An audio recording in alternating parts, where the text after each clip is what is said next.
in our old age, we're swimming in a sea of loss, and that this is the given. It's not something we can avoid, because the very fact of growing old is to suffer loss.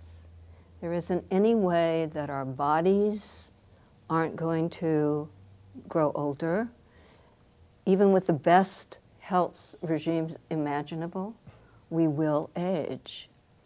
And that means different things for different people, but we will lose some of our vitality, some of our looks, some of our potency, physical potency, and that's a fact.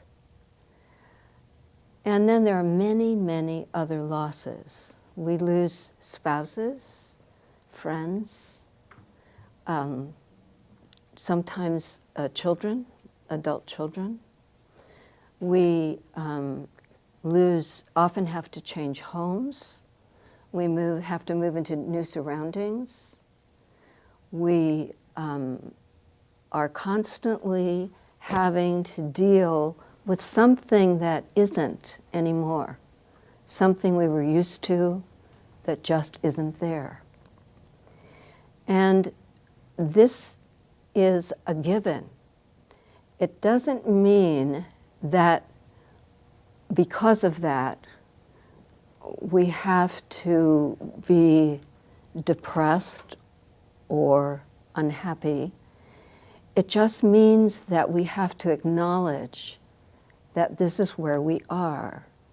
And if you think of the metaphor of swimming, the way I like to think about it is that we're swimming and the sea is a sea of loss. As we age, we're grabbing what will keep us alive, what will help us survive. And if we choose well, those things that we grab will give us life and enhance our living, furnish our raft, if you will, with inspiration and joy and creativity.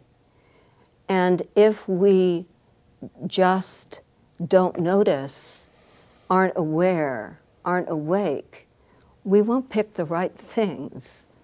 We'll drown because of what isn't, instead of reaching out for what is.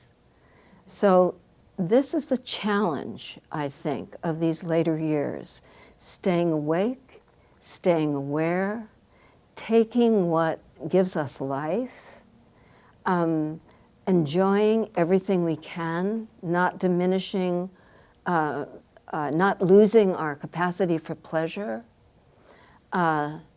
and constantly discovering and reinventing ourselves so that this is a joyful swim. And that's up to us.